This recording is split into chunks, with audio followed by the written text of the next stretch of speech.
All right, all right. Let's see how we're gonna do tonight. Hopefully, everyone's having a good night. Sorry, I'm so late. Not late relative to my post. I just posted it, but I haven't. I would have liked to have started the stream an hour, even two ago, but took that after work nap. It was crucial as usual, and here we are. So let's actually see where we are, because Lord knows we've been having issues with the internet. We got one, we got two, we got all three, and the place to be. So I'm gonna ask a question I already know the answer to, and that's: Are we live? I said, are we live? Looks like we are.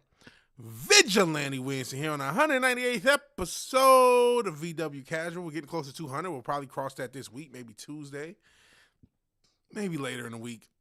You know, sometimes I try to do the Monday stream, sometimes I can't. We're aiming for a regular schedule, which I gotta work. I gotta work on that off of work Sunday where I just want to sleep. I gotta figure something out about that.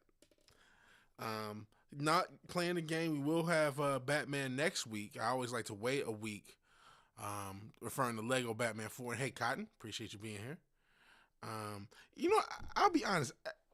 When I look at your avatar, your picture or whatever, it always kind of looks like a Goomba from the 90s Mario movie. They've obviously done two new ones, but the one in the early 90s, like at first, because I'm looking at it from a distance, I think if I enlarge it, it looks different, but like that's what I always think. Let me see how it looks. Now when I enlarge it, I can tell it's like a puppet in a Pope outfit, but like from a distance, you can't tell. It just kind of looks like those Goombas. In any event, we have a show this is to cover for you today. What do we want to talk about? What are we going to talk about? There's a lot to talk about. First off, Potency, my album.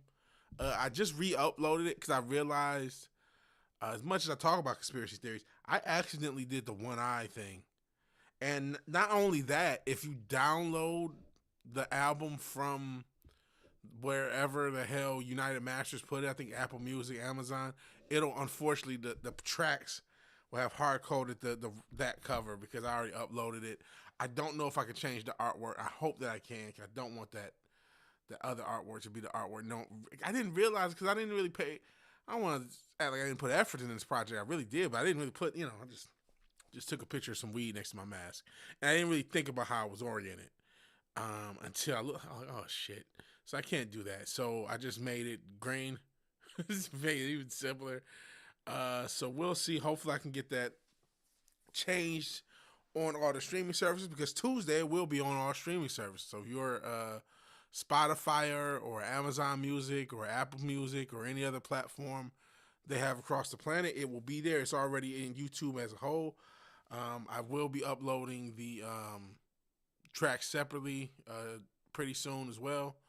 I'll probably upload them today and just have it set for Tuesday. And it's also uploaded on my music channel, which we'll be using more of. And eventually, when I can, Synthwave Saturday Night will return. No promises on when. Because I do need, because of how I want to do it, I'm going to need a little bit more equipment. Well, not just a little more. I need a laptop. I need a laptop so I can use that laptop to actually stream from and capture everything instead of having the same device stream and make and capture the music. So that's the goal with that. And so there's that for those who care about my music career, which I get, who cares, right? But I do. I care. I put work into it. And shit, I spent all this time streaming. That's what the next project is going to be called, Making Up for Lost Time. I should have been making way more music. This whole Vigilante Williamson was supposed to be a music project. It was never supposed to be a streaming thing.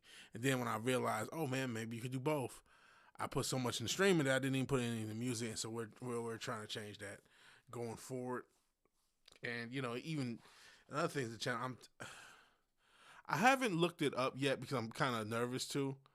But I do want to get clippers, and I don't mean like for hair. I mean like to clip out different material that we cover on this. But I don't know how expensive it is, and man, everything is expensive in this entertainment crazy world. I remember I was trying to get have some sort of like musical mentorship because I've never been taught anything. I had to self teach myself everything I know about music, everything I know about production. I'm like, all right, it'll be nice. Hey, Rats, Chuko, appreciate it. Who did listen to the project, and I appreciate that. And so I'll sometimes see your at least the shorts with all the low riders and the soul music, a lot of dope music, a lot of dope 60s and 70s rider music. So I appreciate you being here. But yeah, the guy, what did he want? Like $600 a month? It's like I can't afford that. I would put that towards marketing if I had it. Like, come on, man. Even that's nothing. I can't, for whatever reason. Meta hates me. I don't have a Facebook. I have an Instagram. I cannot post Meta ads. I cannot get a Facebook. I do not know why. I don't know how to challenge it. They will not let me create a Facebook. So yeah, I don't know what to do with that. Don't know what to do about that. So there's that. So I have a few challenges in trying to grow. I do want to grow, but I don't want to grow at the sake of content. I'm not saying that this is some high quality. It's organic made content. We don't have any AI. No disrespect to AI. A lot of it just looks bad to me. Like I'm seeing these AI thumbnails with things misspelled, and a lot of creators use. It just looks bad. You know what I mean? It's not a knock. You can do it if you want. Just not for me. But hey, people do what they want. But I do feel like it would be nice if more people were hearing my content. In saying that, Lord knows I've been watching a lot of content on content creators and their downfalls. And there is something safe about being a very small creator where, there's not hundreds and hundreds of people who are just waiting to make fun of me just because they know who I am type shit. Thanks, man. Said there were some fireballs. Well thought I had a great message. Thank you. Thank you. Thank you for even being able to see the message. It's kind of disguised as a weed album, but it really isn't, right? At least that's the idea. So thanks, man. I'm glad anyone's listening. That's cool, man. Thank you for listening, bro. It's short too. It's 13. The project's 13 minutes. So if you got time, you like hip hop, you like hip hop. It's not a auto tuned 808 style hip hop, which I don't hate and may make in the future. Not trying to rhyme, but it's more of a just I don't know. I would like to think I'm trying to do what Gangstar did. That's what I would like to think. I would like to think I'm trying to be DJ Premier and Guru at the same time. That's what I would like to think. Am I? Of course not. Rest in peace, Guru, DJ Premier from Houston, believe it or not. Listen at work with headphones on. That's probably listening it with headphones. Probably the best way to listen to it. Thank you, man. I feel like that's an honor, man. Because you need good music at work. Lord knows, because I'm always skipping shit. So if you was able to get to the whole project at work, I succeeded. I that was a success. If one person was able to do it, I succeeded. So thank you, bro. Thank you for listening. More to come. I'm gonna try to get a project out this summer. Maybe mix up the sounds and concepts a little bit more. But that's the hip hop. I did a synthwave project. Released it in November. That is still on Spotify, and I didn't accidentally put any occultic crap in the cover. So you can go, guys, check that out. Bar Nostalgia doesn't exist, and now we have Potency. It would be nice to release CDs or physical one day. We'll get there when we cross it when there's demand. Though I have seen some, just like they have print on demand, and if you guys don't know what that is, that's where they have shirts, mugs, different memorabilia, and things, and when the person goes to purchase it, Redbubble is a great example of this, right? You go to purchase a shirt from a Redbubble store, they print it on the shirt after you've purchased it, and then they send it to you, and then they give the money of the profit to the creator. That's a print-on-demand service. They have a similar thing for music where you buy the vinyl, and then they press up the vinyl, and then they send it to the or CD or tape or whatever format it is. So I've seen some services like that, but I don't think there's enough demand yet. So that's another thing. So I gotta do something to promote it. Lord knows promotion, like I said, is a difficult thing. But we're in this age where all I hear is complaints about major label stuff. A lot of people are upset with Drake's music or whoever else is coming out. And sorry, I'm moving stuff on my desk because I am so professional. Um, and just not just music. I mean, Lord knows, if I see another video telling me how bad this Mandalorian movie that still made $100 million is, or how bad the Supergirl movie is going to be, or how bad this, I'm almost tired of. I'm tired of complaining myself. I'm tired of hearing people complain about media while nobody's actually trying to put their foot out there and make it. Shout out to I'll say somebody off YouTube who's getting a little run now, Curry Barker. If you don't know him, oh man, he had a comedy troupe. He's doing the I guess a little bit of the Jordan Peele thing. Started off in comedy, doing YouTube comedy with his friends, and now he's into the horror space. He did a release called was it Milk and Cereal on YouTube directly, and that between that and his comedy career was able to get him this new movie called Obsession. So there's a guy who came off YouTube, and I don't know, maybe he was connected because a lot of people, they have cousins and friends and whatever, and so it wasn't necessarily as difficult a jump as it looks to be. What's the sketch comedy? That's a bad idea. That's a bad idea. Yeah, that's what it's called. He's from Alabama, Mobile, but yeah, he's getting a lot of hype right now. And he started off YouTube, and I don't know when That's a Bad Idea started. I guess they started, 2017. So, he was at it for a while before he did it. So, and I guess he's doing the next Texas Chainsaw Massacre. He's got a couple movies coming out. So yeah, he's doing stuff. So it's cool to see people go that way because everybody is complaining about the mainstream. And honestly, I've accidentally figured it out.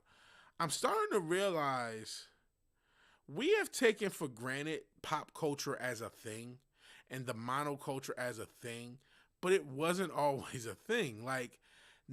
And I guess the two spaces where I see how monoculture even solidified into what we have here. And hey, Tommy, appreciate you being here and all the guinea pigs.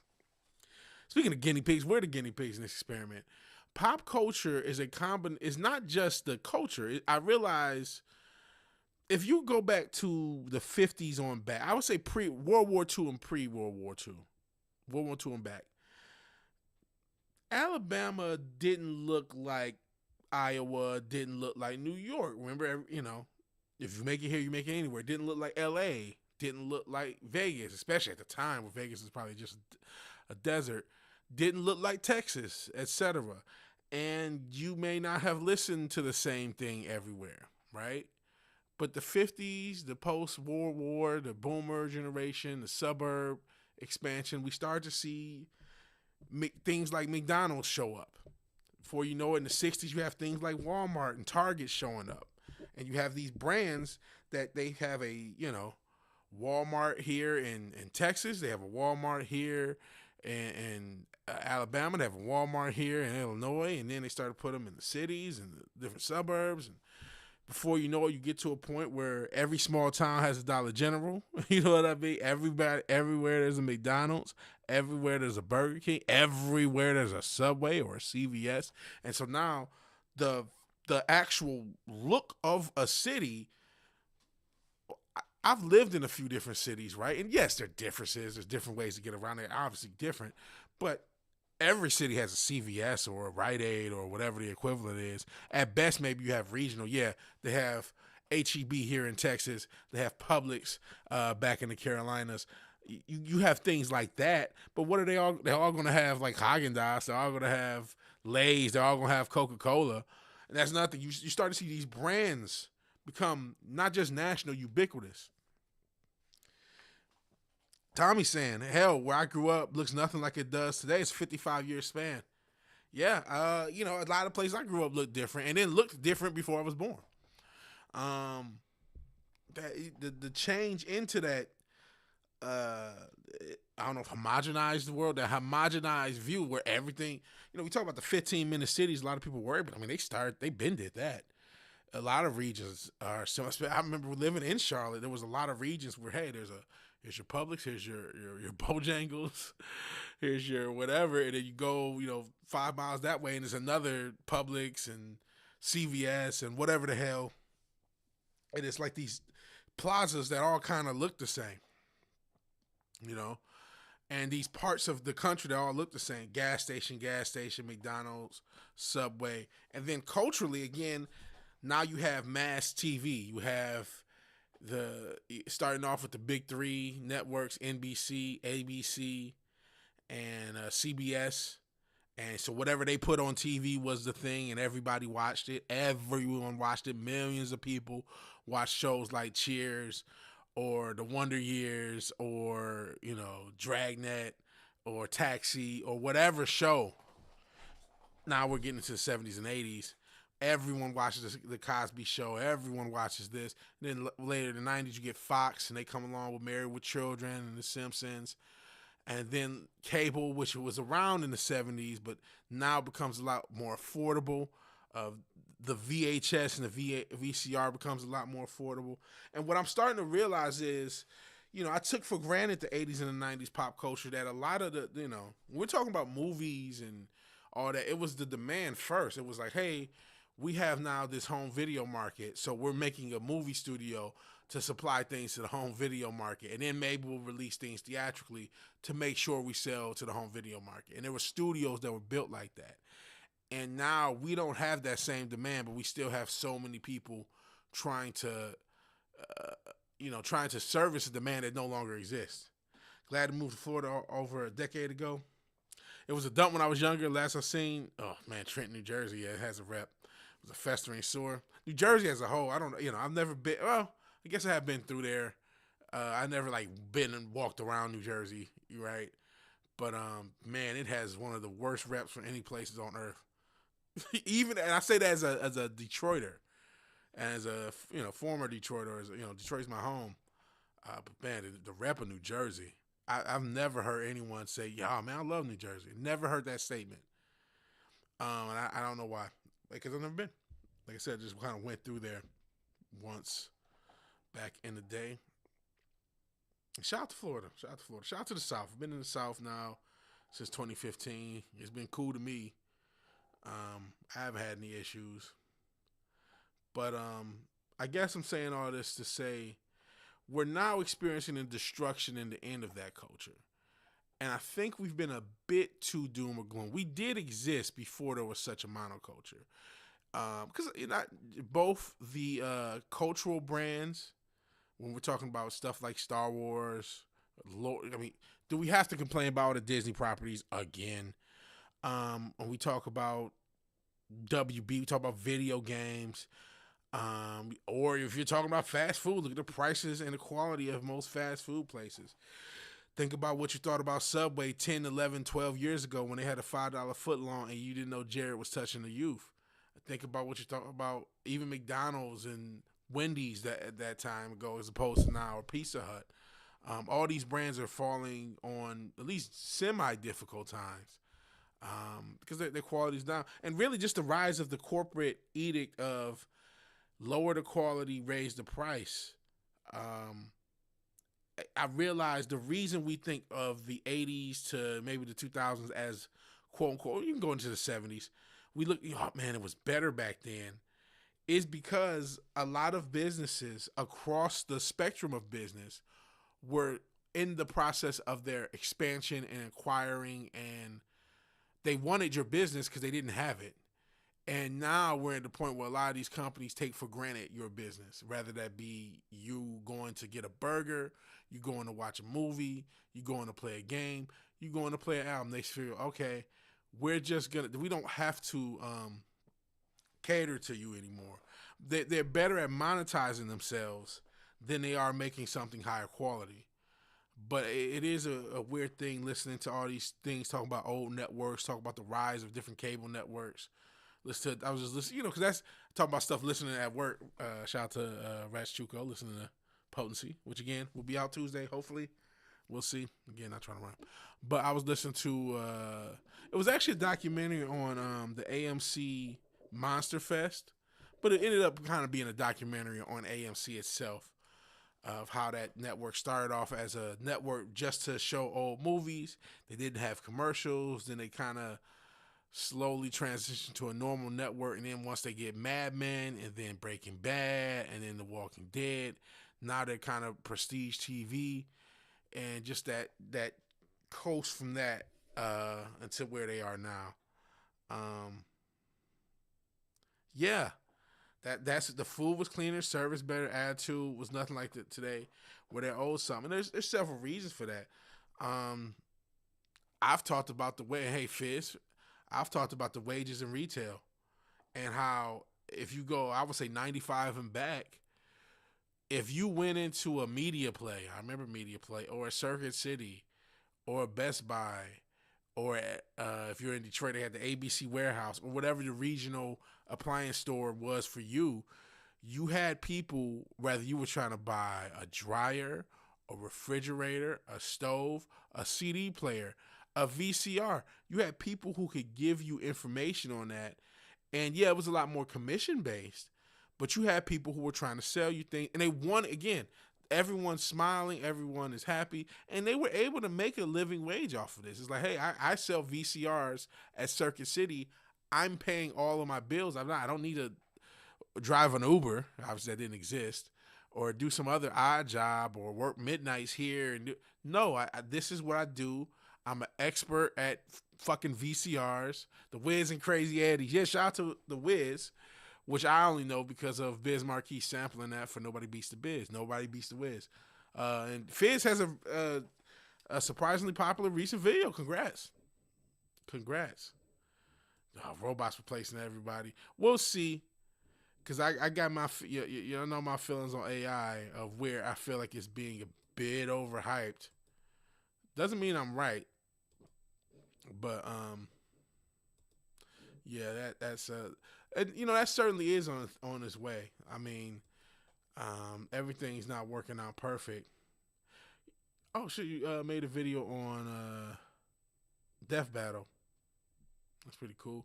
I actually I went to Common Palooza yesterday, and Death Battle was there. We're watching it. Well, I don't think that's what we're watching. I think we're being lied to. We're watching corporals be corporals. We're watching corporals give that as an excuse why they milk their companies. But we're not seeing. We're seeing, like, I can go back and play these videos of Amazon who's dumping hundreds and hundreds of millions of dollars into an AI that the best thing it can do is delete their servers and slow them down for a half a day. And so they're doing it, but it's not productive. I'll grant you this: we are watching it, but we're not watching it be done productively. So I think whether or not this is a productive task is yet to be seen. There's a strong argument they could care less about the productivity of it, and they just want the control. Going back to Amazon, Bezos himself has said he wants a desperate worker, so maybe they are willing to cut off their nose to spite their face for this. We have is XAI thing with SpaceX. We'll see long term how this works. But to some extent, I have to grant you that you're correct. We are seeing it attempted. Um, we are seeing it attempted. We are seeing something. There are some things that can be replaced by AI. I don't think it can replace the great. I don't think we're, if you're in the blue collar space, you're pretty safe. I don't think you're in danger. The white collar place space, it depends. I think certain things are safe, certain things are not. Okay, somebody did go see Mandalorian. Appreciate you being here, Wade. You said your fam. Mom thought 9 out of 10, dad 8 out of 10, sibling 8.9 out of 10, you 6 out of 10. Well, you know what? If they can do that, they can be successful. They don't need the hardcore fans to like it. They need the normies to like it. And honestly, that's who they were losing traction with anyways, the normies.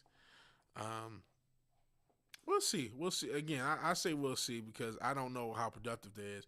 I think, larger companies who have different concerns, who take for granted profit because they're not going to go anywhere because it, unfortunately, there are corporations that are too big to fail.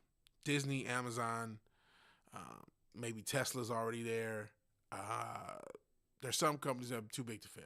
And I know I say that when just been sold. Warner Brothers just been sold. Maybe that company now, that new company, Sundance, Warner Brothers, whatever it's going to be called, maybe that's too big to fail. But like there, certain brands, Nvidia is now getting that way because of their stock presence. Unless you want 2008 to happen, you kind of need certain brands to stay up. They can dip, but they can't just like totally falter. So as a result, they got more leeway to take the risk of being unprofitable in the point of infrastructurally replacing robots with humans, replacing humans with robots. Smaller companies and medium-sized companies can't quite take that risk. So if they try to get everybody to use their AI and for 2 years it makes things less productive, they have to make different decisions. So that long term, that's why I say we'll see. Because over that long term, and I don't want to just downplay like, oh, AI is just nothing. It's just overhyped. Boil the frog, yeah. I think with the AI, though, they need more fire to even do it. Because, again, I don't think AI is at the point where it can replace thousands of jobs. Now, these companies are at the point where they can get rid of thousands of jobs and say AI did it. Because, again, a lot of people are invested into this AI bubble and selling that perception of AI as more powerful than it is. But AI can't get a fucking thumbnail. Can't spell a fucking word on a thumbnail. It's still putting 8 fingers on people. Still right now. So, and I know that's the commercial version as opposed to what is available at the enterprise.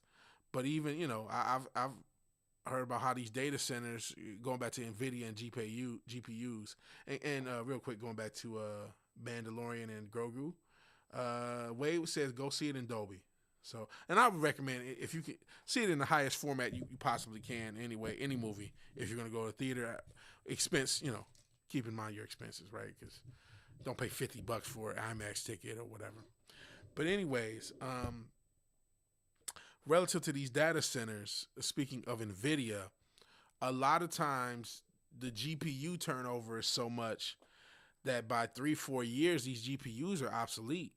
So they might spend 2-3 years building a data center, all to destroy the environment around. And that's another thing. I mean, there's so many people who are people are really against these data centers, and they're really not providing the profitability to justify themselves. And so, and by the time they are getting up and running, a lot of the equipment's already obsolete or behind the 8-ball. So they have to replace it. This is why I have all my questions about AI. There's a lot of practical issues that it has. I think a lot of companies have put the cart before the horse, and they don't give a shit about our jobs. And so some of our jobs, a lot of our jobs have been sacrificed in this process of putting the cart before the horse. And I think sometimes I'm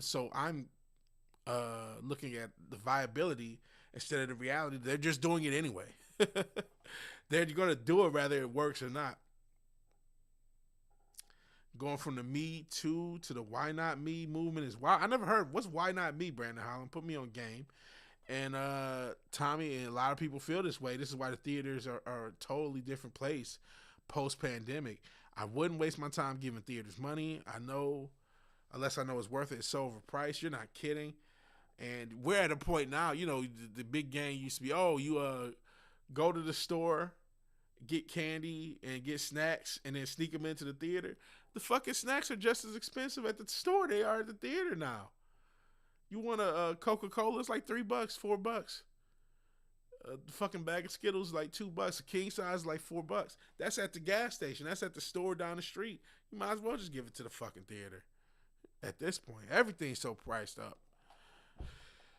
Don't get me started about the economy. I'm so fucking broke. I'm so broke. I can't afford to pay attention. I know that's an old joke, but it's true. Goodness gracious. Aloha Joker on Twitch. Appreciate you being here. Always cool when someone shows up on Twitch. My main platform is YouTube, but we simul stream to Twitch and Kick as we have for a few years now. We got 43. You know what? The followers are going up. We got 43 on Kick, 26 on Twitch. Obviously over 1,000 on YouTube. So, but yeah, use the platform you prefer. That's what we simul stream. And thank you for being here. We're talking, what are we talking about? I think I'm trying to have a conversation on the depth of the monoculture by recognizing that it was created in the first place. That the monoculture is actually, despite it being something that has existed most of our lives, it's something that had only been in existence 60, 70 years, which is a long time, but not a long time. It's not something that's been ubiquitous to humanity as we think it is. Shit ton of fake sheriff's phone call. Huh. I'm about to Google. I mean, why not me? Fake sheriffs. I did see something. Was there like a shooting at the White House? I mean, there's so much stuff. I don't follow. Why not me refers to a broad empowering mindset shift in grassroots professional and cultural campaign rather than a single unified organization. It's a rallying cry for diversity, female empowerment, everyday leadership, take on executive roles. We need to stop worshiping corporations as a whole. So I don't, why not me? It should be why not me? Why don't I create my own independent business and get it? Thoughts about music where it's made by AI to use real vocals and original lyrics. Very good question. So I'm not the biggest proponent of AI. I am not I hate everything AI guy either. Just it doesn't suit me, right? Listen, I've heard some really cool AI stuff. I'm not gonna lie. So I don't want to totally knock it. It depends on what the question is being made. Are those people musicians? That's a question to be answered. Maybe, you know what I mean? They're at least like musical producers or executive producers. We look at people like DJ Khaled. He never played a note.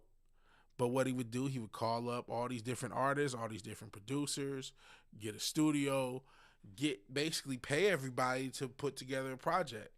So I can't see what the difference is in paying a bunch of people to put together a project and then doing it simply using AI. I can't see the difference between that. And if we gave him awards and things like that, so why should we? And he's not the only one who did that. That was kind of what his thing is. Some people did that, but then just did the vocals themselves and got the credit. But the same process of calling a bunch of different writers together, getting a bunch of different producers together, and them putting that together, I can't see a difference between that and AI. You know what I mean? And we gave a lot of these people who did that awards and things like that. So I can't knock it. You know what I mean? It's not my thing. I like making my own music. And by the way, I have music coming out on Spotify. Music already on Spotify. So check out Spotify, VigilanteWilliamson, I think. Or just Google me. I think it should show up. VigilanteWilliamson. But, it's not my thing. It takes away from the fun of making music. That would be, to me, for my purposes, using AI is like if you were a younger kid, letting your older brother or cousin or parent play the game for you and beat the game for you. It's not fun for me. I wouldn't do it. But I can also understand, hey, I don't have the resources. I focus on my vocal, especially you talking about using your own real vocals. I'm a vocalist and a lyricist. I don't have the resources to use production. I'm going to use AI. I understand that. Now and I would say, hey, if your specialty is the vocals and you're using things to get everything else, I can't knock you for it. You know what I mean? You're not presenting, as long as you present yourself, and that's nothing, as long as you present yourself as such. Hey, these are my vocals. I can live sing for you right now, but this is what I use to get the backing tracks and the music. So, I mean, I can't knock it, and I'm not gonna knock it. Not my thing. I don't necessarily think it's right now. The legal stuff of the ownership of the copyrighted material, that's a totally different can of worms that I couldn't even tell you about. I make the argument that for someone like writes lyrics for 20 years, the wall of entry doesn't know how to make music, and that it's extremely expensive. It's extremely expensive.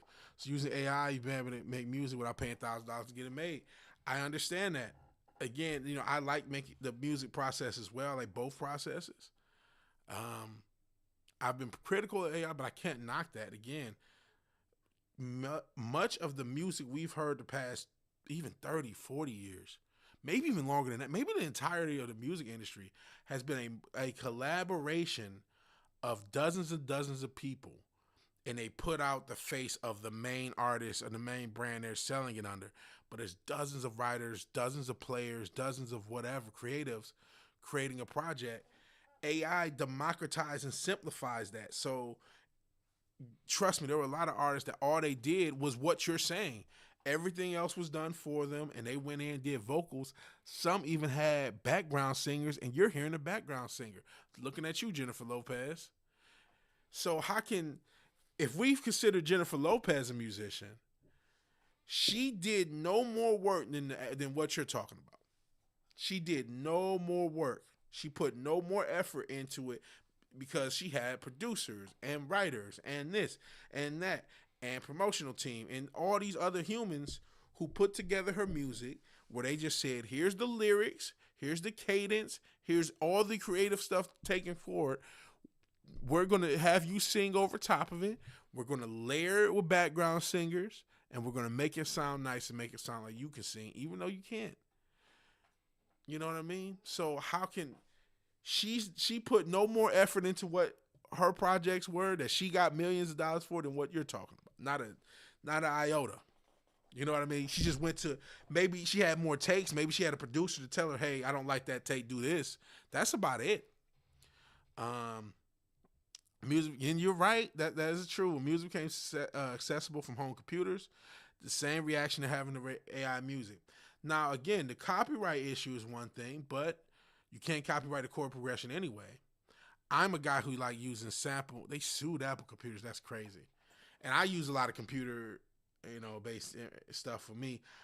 Not so much, again, generative, because that time takes away some of the fun. Except maybe our arpeggiators. I'll use an arpeggiator. But it's an interesting question. Like I said, I still have an issue with the resource pool of AI, and sorry, I appreciate the conversation. It's so weird that I get so much reaction for Twitch, so I got to go back to YouTube to check on what's the guys and gals are talking about there. Speaking of gals, hey, listless receptionist, not listless to us, aka the OG of OGs, and Forbidden Ruin. Sup, slurs. Did I see your rating? Yeah, I did. I talked about your Mando ratings. I talked about it, and I said, the fact that your family has a higher rating than you is probably good for Star Wars. I think in a lot of cases, they've already lost that hardcore fan. They don't care about what the hardcore fan thinks. They care more about what the normies think. And they lost them too. But if they can get the normies back, if they got, I'm assuming your mom, dad, and siblings are normies. If they got them to give 8s and 9s, then they are on the right track as far as money goes. I don't know about creativity. I don't know about that, but that's another can of worms. There was a guy, going back to the White House shooting, there was a guy that shot the guards there.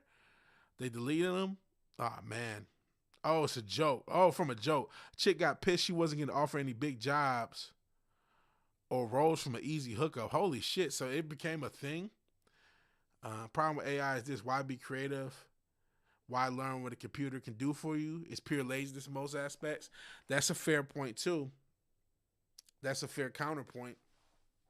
See, yeah, this your rate. There's a proper way to use the AI, the wrong way to use it. Most people are tards and use AI for stupid shit. Yeah, every time I see a cat dancing, I think, damn, all the brown water that people have to bathe in from data centers just to see this cat fucking do the Dougie or some dumb shit. But I get, AI has exposed education. The education system was already a joke. That's something, and we've never addressed this. That's why I have so much negativity about our ability to get anything done as a society, because we've never addressed the innate um, failure that education has had since before I was born, let alone me in high school. I graduated in '05. Education was a failure then. We are not educating a soul. We are doing it a humiliation ritual with these damn schools, and now they're more dangerous than ever. If they're not getting shot up, the fucking teachers are trying to touch the kids. But now, I mean, not only are assignments being completed by AI, they're being graded by AI. So if neither the teacher nor the student is really contributing to the process, what the fuck is the point of the process? Are we just going to say, you know what? People need to work. We need to somewhere to drop our kids off for 8 hours. Is that what it is? Is this just a babysitting? Is that what it is? Maybe we got to be honest about that, because at this point, AI has exposed how little is actually done and how lazy a lot of educators were. And I know a lot of people will cape for them for some of the things they go through, and I understand that. But, oof. I watch Facebook Reels. A lot of AI slop. Some are funny, like Bigfoot, very spicy. Yeah, every now and again you see AI is stupid, cool stuff. I know there's a lot of fan-made AI stuff that's cool, but honestly, listeners grounding us back to reality. And this is unfortunately something AI is very capable of right now. It's all in the service of a surveillance state. If they can keep people distracted, make your friends with ChatGPT, all the better. Yeah, or ever. Excuse me, even better. Those data centers are death. Teachers have to put kids' book report determine AI, but those AI determiners aren't great. A lot of them will just look at like if you put like an Ernest Hemingway book, they'll think it's AI, because now that's become the thing. It just says, well, if you're a human, you're gonna be terrible and shitty, and if it's good, it's AI. That's now become a thing. I could use AI to animate my face. Yeah, that's the thing. I don't want to use AI because honestly, I just don't like the way it looks. I don't like the visual AI stuff. I need to do stuff to promote my own music as far as videos. I don't really want to use AI. I could just use AI to animate my figures. Instead, I'm trying to learn stop motion, pigmation, stop motion animation. Instead of learning a skill, which I would suggest. There's one site you can put into and tell you if your AI generated piece or did the kid use AI. It's funny how the AI counter sites appeared. One teacher put his report. It was 100% AI generated through 4 AIs. I see. Got subbed to me on YouTube. Thank you for subbing. Joker6 actual. I'm sorry if that's not how you say your name. Appreciate you being here. There's kids are stupid and use AI as a shortcut. Like I said, these teachers are too. These teachers are also using AI to grade things. And yes, you're right. There is some of that using AI but those things aren't always right. Sometimes they're going to be right. I'm not saying they're never right either. I didn't go that far. I'm sure there are times where they can easily detect AI things. A lot of us can pretty much detect. That was a problem in your law clerk course. People cheating and putting assignments through AI. That's another thing. You talk about the counter. A lot of the kids, once you especially to get older, high school, even up middle school and up, they recognize the counter, so that they'll either use similar tools to see how much AI or the percentage that it is AI, and they'll maybe either edit things or do things to try to lower that percentage. So the AI scam requires effort. I don't know that I don't know enough to I don't know enough about that process. So you might be correct. I just know there's false positives and negatives.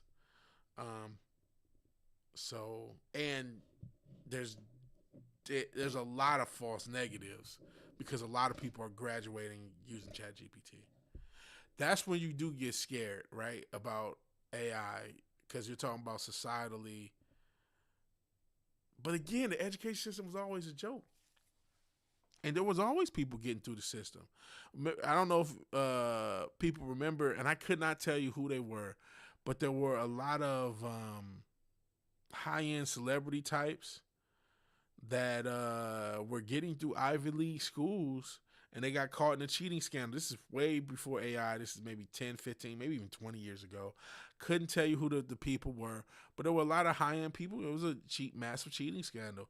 So a lot of people were already getting through the system. This is almost like the NIL to Alabama, for those who watch college football, or the NIL to the SEC, where, for all intents and purposes, it was an unspoken thing that teams like Alabama and Georgia and the like were paying players, and now that players can be paid at any school and it's a legal thing, you're seeing that those teams, while still good, they still usually have a pretty good team, aren't always the best team with tons of NFL talent. So basically, yes, there were people back in the day who were rich enough, smart enough, whatever, to cheat the system. But now that you have AI, anyone can cheat the system to a certain extent if they're smart enough. And same to me, to the point, do you know there's kids that don't realize that we really wrote 5 and 10 page papers? Yeah, we had to organically write 10 pages of writing, which that sucks. That skill's been diminished, the skill of writing. Because at a certain point, it wasn't that hard to get to, because you could bullshit. You could, proto chat GPT by putting enough gibberish to pad things out. But it's sad that somebody, writing 5 pages, really? Like, yeah, that's not that. You get to a point, if you were in school, you got to a point where it wasn't the end of the world. Now, the quality of the 5 pages is a different thing, but just getting it done wasn't the thing. Most kids struggle with cursive. I always struggle with handwriting, so I'm not going to go too much of that. To write for exams for your first college, had to go to the gym in person and write it from memory with people staring at you. Hey, Happy Dinosaur. First night using a CPAP machine. Oh, man, I hope you're okay with that, Happy Dinosaur. Yeah, I couldn't do that. Not sober. Yeah, it's tough. 26, only can write your first name in cursive. Wow. Well, this is what we've bred out of our future. Is I don't know if we're going to have kids that can write simple essays. Every kid under 30 struggles with cursive and little everything. Well, I mean, they weren't. And that's a good thing. If you're saying under 30, you can't blame that on AI, because if you're 29, 28, AI didn't exist most, if not all, of your depending on, if you were in college long enough, you may have seen the back end of AI. But you know what I mean? If you're 20, your K through 12 was pre-AI. So we failed this education system got really bad. If you want to blame a single person, which I think there's so many people blame. You can blame fucking Rockefeller, if you really want to be honest, for creating an education system to make employees instead of employers, and industrial revolution time employees. But that No Child Left Behind was a fucking nightmare. That led to apathetic teachers, apathetic kids, and basically a bunch. Just the entire K through 12 education process became just a waste of time. A waste of time. But in saying that, shout out to Richard. I don't think he's here, but if he might be lurking. Sometimes he's lurking. He's able to fucking write. He's like 100,000 comics. I don't know how many. Only God knows how many pages of shit he's been able to write. So there are still, and he's 20, 21. He's been writing since he was like 18, 19. Check out his Wattpad, and if you like the DC universe, he's written. And does he still have, he has some original stuff up there too at one point. I don't know if it's still up. So it just proves that there are still young creatives who can still write. I just mentioned Curry Barker. He's only like 26. He was able to write and create a film. Maybe he used GPT. I couldn't tell you if he did or didn't. I'm not in the creative, I'm not in his writer's room. And I don't know how much we should hate or love GPT. I don't like the resource pool. College after 2000 is a waste of time. Wasted 2 years to find out. I don't want to spend $500K on college degrees and couldn't use your associates. Yeah. You know what? That's again. Why did college get so expensive? I mean, I can answer it to some extent. I'm not the expert, but a lot of it was government funding and never checking the balance of colleges just raising their prices just to raise their price. A lot of greedflation from colleges. I mean, that's primary it because we haven't seen the rise in teacher pay. A lot of even if a lot of colleges do have great facilities, a lot of those come from donor money. So it absolutely wasn't tuition. Tuition prices didn't go up by necessity because oh man, we have to.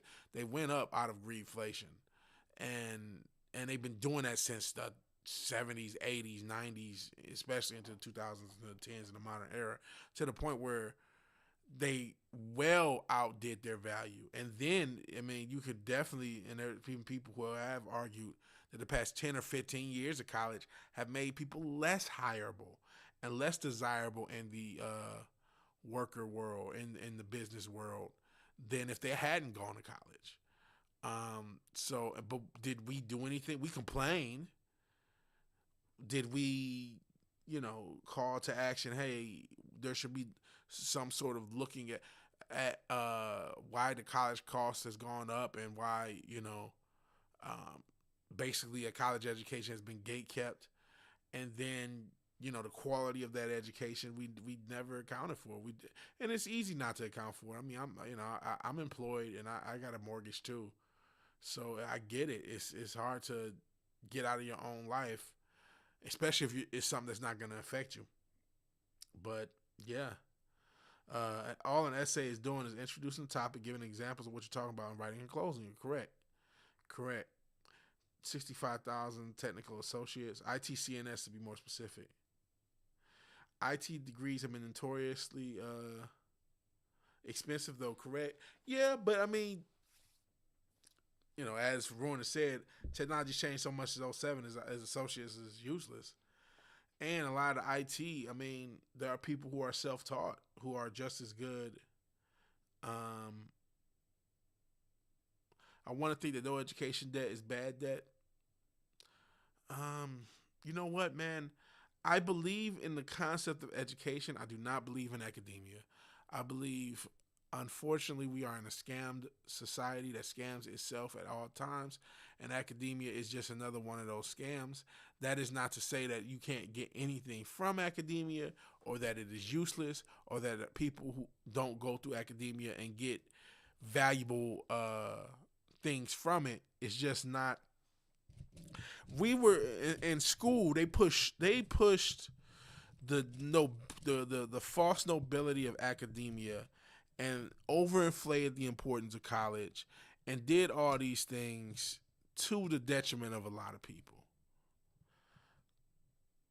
So I you know I I kind of disagree. I think that if you're even though Lord knows I have debt outside of education, so I can't speak too much. But if you have tens and tens of thousands of dollars of debt for a degree that you can't use to help pay that off, I would say that is a negative. That's negative debt. If it's affecting your life, your ability to have a quality of life as an individual or as a family, I would say that's bad debt. Even if you did get something out of it, most of what I learned, I knew. The other half was history and some you didn't know. Yeah, and that's another thing. Growing up in a post-internet age, because the internet was around since I was a kid. Not the modern internet, but there was still a lot of information available. Even before Wikipedia and things like that existed. I just started playing Team Fortress 2 this week, and these maps are hit and miss. Never got into Team Fortress. I think it depends. Didn't go to university. If you go to lower colleges, like for practical things, the trade school is better. I would say so. I would say trade school is better, but we have issues with trade schools, or we have issues in the trade program. As much as everybody says, "Oh, get a blue collar job," there's a lot of gatekeeping for a lot of trades and a lot of gatekeeping on apprenticeships. Um, and a lot of people, if you're in a small area, if you're the electrician, and not to pick on Iowa, you're the electrician in some random city in Iowa, and the kid says, "Hey, I'm willing to learn. I'm willing to start from the bottom to learn. You don't really want to raise up your competition. So it depends literally on whether or not that person is willing to teach someone. Yeah, gatekeeping through unions, gatekeeping through knowledge. There's a lot of gatekeeping in general for a lot of the trades. So it makes it harder for a lot of kids that would have gotten into the trades to get into trades. Um, you can work community college into your schedule. Work on. I went to a community college for a couple years. Ironically enough, for broadcasting, and was part of the radio station and stuff like that. Look where it got me. But I think I even have an associate's. I don't have the physical degree, but I think I got one. And that would have been for me like in 07. So I don't know how relevant it would be. But I don't want to. It got kind of typical, especially pandemic, to just bash colleges mindlessly. Though I'm very negative on the educational process and very cynical, I don't want to act like there's no benefit to it. There is benefit. I guess your equivalent is what you do at community college. I think there's a natural gatekeeping in colleges and the expense of colleges, and I don't think it's unintentional. I wish it wasn't. I wish there were the one thing. Yeah, I'm not a socialist, but I don't like that America profitizes utilities. And I mean when I say utility, like social and societal utilities, like education, like healthcare, like and have gone so far. It's not just profitizing a little; it's going to the point of so much manipulation. I mean, you know how many people have gone to a hospital or even a healthcare professional for a minor injury and were given a bunch of either medicine or procedures or things just to tax the insurance company just for that office to profit. How many times has that happened over the course of the past 20, 30 years? And it's like, that's fucking evil. And then, I myself, if you know me, notoriously have not gone to a doctor in a while.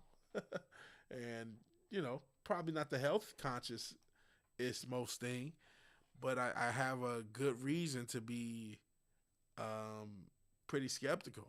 Not just as a, just hearing it. I mean, just from my own experience even. So that's what's been, I've expressed this with some family, but I am going to eventually just at least get, blood work done before the end of the year. That's a goal. I don't know. I don't want to, I said I don't want to complain. Here I am complaining. Yeah, $3,200 for a Band-Aid, like $800 for an aspirin, things like that. You're talking about that's evil. That's evil. Taking advantage of people in their time and need in order to profit. When you don't, you'll still get a Lamborghini if you don't do that. You know what I mean? You'll still be able to fuck that goofy nurse if you don't do that. You don't have to do this. And that's by design. I think that's a failure of the education system, failure in parenting to some extent. And, I can't even just totally blame parents because a lot of parents don't know. Let me read Listless comment instead of just reacting to it. No one teaches kids what will actually serve them in life: critical thinking, civics, accounting, actual meaningful history. There's no, and that's by design. That's why I have an issue with the education system. And we've known this for a while, but I've yet to see a mass criticism of curriculum. The closest we have is this LGBTQ, the LGBTQ stuff for kids. You saw some pushback against that. And I'm not saying you shouldn't be, because some of that is nefarious. And just outright pornographic and stuff that kids shouldn't be exposed to. But independent of stuff like that, you should have also been there in '94 when your kid wasn't learning about civics, or when your kid wasn't learning about critical thinking.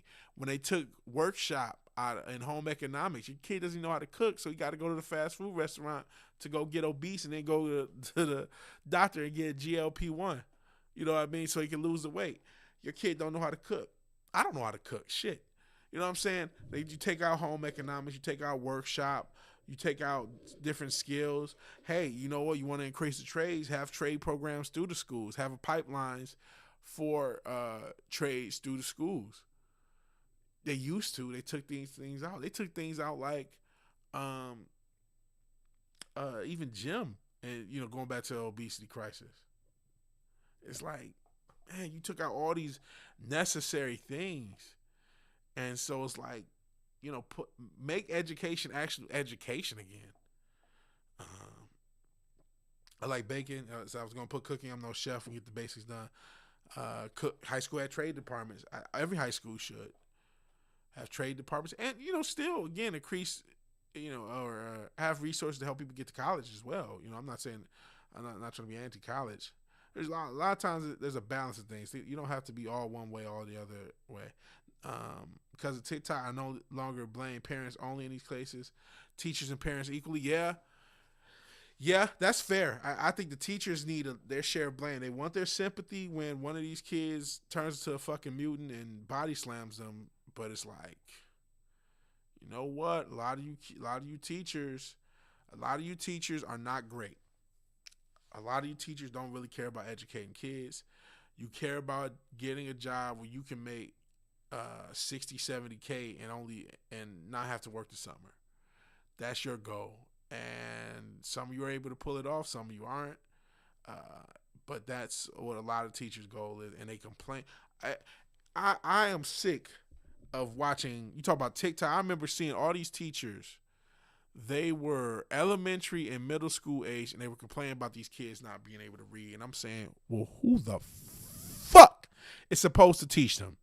I'm a 6th grade teacher. These kids can't read. Well, fucking teach them, motherfucker. You're in the 6th. They're not high school kids yet. Teach them. Okay. First 5 years or 6 years, they went to kindergarten. 7, I guess, to preschool, which I doubt. Oh man, they struggle to read. Well, why don't you be the stopgap? If you got to go back to the fucking basics and give them Dr. Goddamn Seuss. Why don't you be? We used to watch fucking Stand and Deliver and all those other educators that gave a fuck and are willing to die to make sure that those kids learn something. Coach Carter and shit like that. Why don't you say, you know what? I'm a 6th grade teacher. I recognize there's a lot of kids coming in. They can't read to a 6th grade level. I'm going to do my part to get them up to the highest, up to speed, to the best ability possible, and do my part to see if I can correct the issue at a fundamental, at least a district level. Obviously, you can't do society-wide.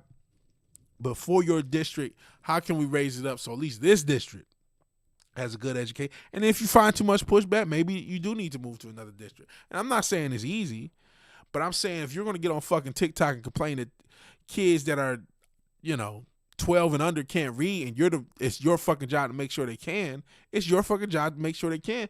Go work at Wendy's then. If you don't want to teach, do something else. You went for a teaching degree. I didn't. Do something else. Get back on TikTok and dance then. I don't know. But don't fucking teach if you're not going to fucking teach. And don't complain about these kids, especially the young kids. Oh, they don't know shit. Well, who's going to teach them, asshole? That's part of many reasons I deleted TikTok. Because it's like these teachers deserve a huge share of the blame. And not to go back to the political thing, because Lord knows I'm sick of the woke complaints, because I think it was just a phase. But there are still teachers, purple hair bitch who wants to teach a motherfucker their pronouns instead of their math equations. It's like, go fuck yourself. You know what I'm saying? So, yeah, I lost a lot of sympathy for the teachers. Gen Z all wants to be influencers because they can't read and follow instructions. I don't know, I guess I want to be a podcast. I guess I want to be an influencer. I don't want to influence. And if it is, it's just to educate people that, you're powerful within yourself. They've had 2 departments for whores. Is that a joke, or was that a euphemism? Like, okay, these departments were basically just whores. All Gen Z, that influencer thing, it ain't gonna work, man. I've been on this platform 6 years. 6 years. I think the 6th, it'll be 6 years in a month. I started. I literally started last day of June into July 1st. I did my first stream. So it's 6 years of this, and I have made maybe like $400. Which, hey, I'm happy to make that $400. You know what I'm saying? Oh no, I made whatever Ogre Squasher has sent, and sometimes listeners will send stuff, and sometimes you guys will send like I know you guys have been doing this like these different points and stuff. So sometimes I may have made more than that. Let's say because Ogre Squashers come to a lot. Let's say I made like 900. Let's say I made a whole 1,000 off of 4 years of effort. You know what I'm saying? I'm happy to have gotten it, but it ain't 1901. You ain't gonna live off of that. I will. You know what? There's some truth to this, listless. Exactly, but I don't think the teachers are even allowed to teach the way to rehab the problem. They get trouble for changing the schedule. That is true. I gotta give that. I'll give the teachers that. A lot of times they have these curriculums that are predetermined by people like who's mistress's dad, aka Ghislaine Maxwell's dad, McGraw-Hill. People like that are they've been determining the education system. Another reason to get mad at the Epstein files, by the way.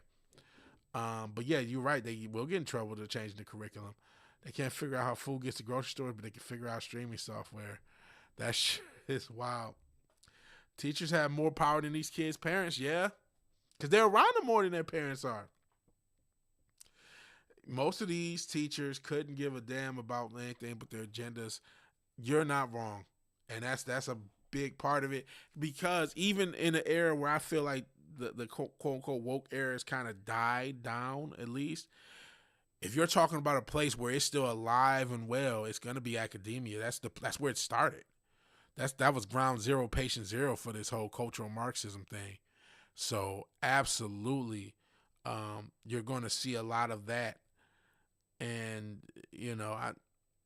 I don't. Lord knows I don't want to get political. I'm not a fan of either side. I think we're at a point where you don't need to be somebody with purple hair to be critical of Trump, and you don't need a MAGA hat to be critical of the woke and the cultural Marxists. You can be objective and see where the flaws lie in both. But yeah, that was a huge, and there's been a huge issue. It wasn't, shout out to Eric July. I remember being in his chat. This would have been 2020, 2021. And all these people who were a little younger, who have been through school the past 5 to 7 years, were talking about all the different cultural Marxist essays they had to write the past 5 years from that point. So that would have been going back into the 2010s. So I didn't, this is well after I graduated. I graduated in 2005.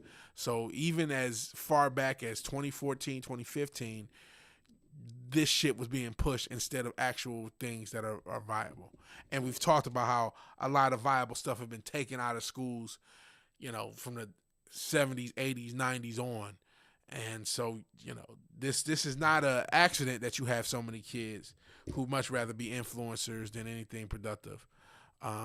Though I also say, hey, some of that is overstated. There's still kids right now who want to be welders. There's still kids right now who want to be whatever, practical things that society still needs and that they can be viable at. So let's not just paint one drop. I hate the generational broad brush thing. Whether it's boomers are this or Gen Z is that and Gen A is that. I'm not going to say there's nothing to none of it. Lord knows millennials are idiots, and I say that as a millennial. But there's also good people in any subset, no matter what you're talking about. Generations, race, gender, whatever. Good people on both sides. To quote to quote MAGA. See, I can even quote. I'm not balling like Ogre Squash. Thank you for Ogre Squash. Thank you, listeners. Thank you, anyone else who's giving a dime to this fucking. I'm not gonna bash myself, but just some asshole on the internet. Nothing more, nothing less. Make sure anyone. Twitch, shout out to Joker6. No one on Kick. We got the 43 followers.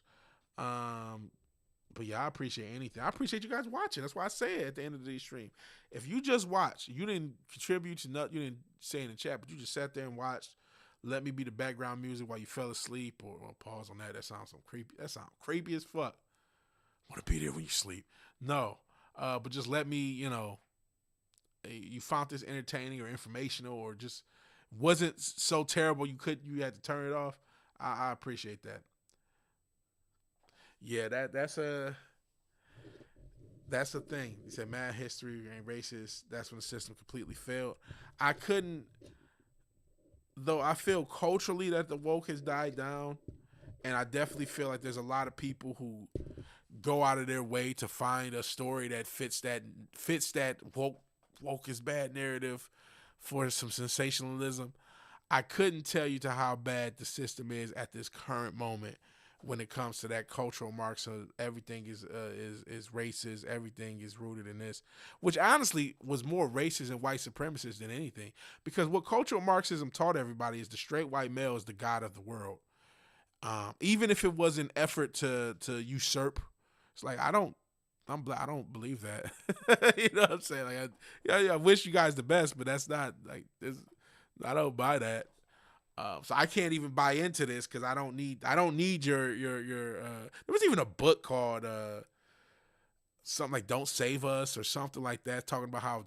And you can look it up, man. There's a lot of you look at how bad the woke have done different cultures, including he's a black man. Like there's a lot of negative shit. Shout out to Gloria Steinem, ghostwriting The Color Purple and creating, enmity between black and black men and women for generations. Shout out to Margaret Sanger creating what's that shit? Planned Parenthood that has almost aborted as many black people as currently exist. So yeah, shout out. Thank you, woke people. But yeah, and that was a narrative, and it's probably still being pushed. I don't know enough to know not because I can't keep doing this. I gotta live. Again, I'm employed, so I can't just spit all day. 2020 was a time and a place where even the employed got a lot more information they would have normally got because they had more time, at least through parts of it. And it was a time and a place, and I got caught up in the political just as much as anyone. There's still reverb of that. There's still a lot more politicization. I'm trying to get past it myself because especially if we're talking about the binary, quote unquote, conservative, quote unquote, liberal dynamic. I don't see much utility in either of the parties that represent those dynamics. I don't, I'm very critical of Trump, but I don't think AOC is capable. That's why I even laugh, but she might be the next president. I don't know. I don't think her or Vance or any of these assholes or idiots even give a shit. I think that everything they do is performative at best. So that's why I don't find myself wanting to. That's why I find myself wanting to criticize both sides and push that out there. It's not just I'm just trying to. No. I think there's evil on both sides, legitimate evil. The Epstein list kind of proves me wrong, and if that doesn't, or proves me right, and if that doesn't, the fact that there's insider trading on both sides, and you can look that up. You don't have to listen to me. So yeah, let's see. Wade has some shorts. I'll get to those. I'm behind. Let me try to get ahead, and then hey, Retro. I talked about you. We were talking about the youth. And the academics, and we mentioned writing. I said, I don't want to get too mad because you've been fucking writing novels worth of material since you were like 18, 19. So it's like, I don't want to do that. At the point where the whole MAGA thing is done, I appreciate you being here, Richard. So I mentioned you because like you're a fucking very prolific writer. So without any GPT, you don't use GPT, do you? I don't think you do. If you do, you still doing a decent amount of editing because I don't think GPT made some of the decisions you made. And I'm not saying it's a knock. I'm saying that's actually a positive. And yeah, that's similar, Ron, where, and listen, I'm not saying there was no utility at either side, I'll say. But, I was definitely on the conservative side. I'm not going to lie to that. I'm not going to back away from that and say, oh, what? Well, because, you motherfucker said, if I don't vote for you, I ain't black. And then you twerked your way through another fucking cycle. The fucking Democrats were so disrespectful. I didn't give a shit. And I will stand on that. because I hate the liberal bullshit as much as anyone. So again, I know sometimes I can be really critical of the right because well, they're in office. I mean, you're in office and you're doing all this bullshit and you're making it so you can never be taxed again on the fucking day or whatever, never be investigated by the IRS or none of your family. And you're busy doing that while motherfuckers are fucking homeless and sleeping on a goddamn street, even in suburbs. Go fuck yourself. I'm not gonna, you can suck my dick, but I'm not gonna. I'm not dyeing my hair purple and getting an ALC pageant anytime. By the way, how much money does ALC and Bernie Bros, all those fuckers have? Yeah, your generation, shit. I would have never thought in infinite space time that motherfucking Adolf, and I ain't talking about Dolph Ziggler, would have gotten so fucking popular. And I think that's definitely, a lot of things put on. I think Gen Z and Alpha are definitely more pro Dolph, we'll say, than any generation before. It's going back to the generation that was for it in the first place. Till then, that's crazy. That's been remarkable, and I'm not encouraging it. But not every kid. But true, a lot is stacked against them. Yeah. If we Tommy, this is game. Game is game. If we could get back to people respecting themselves first, they can respect or appreciate others. Problem is current idiots teaching them the worthless.